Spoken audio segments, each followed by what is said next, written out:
I'm here in Hawaii, and I came to visit one of the biggest, baddest trucks on the island.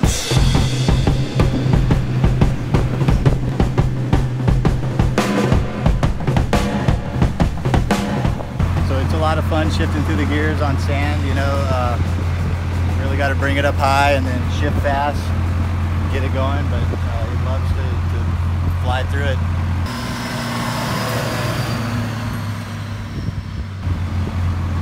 And on 40s, that's... Yeah, 40s, it's a lot of fun.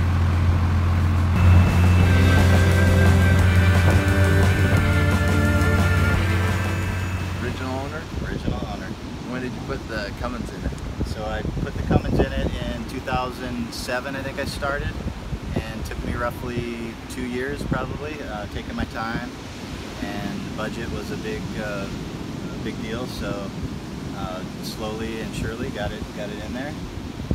Did pretty much everything myself, some help from some friends. 10-inch lift, 40-inch tires with DPS's Compound Fummins kit, and it's amazing.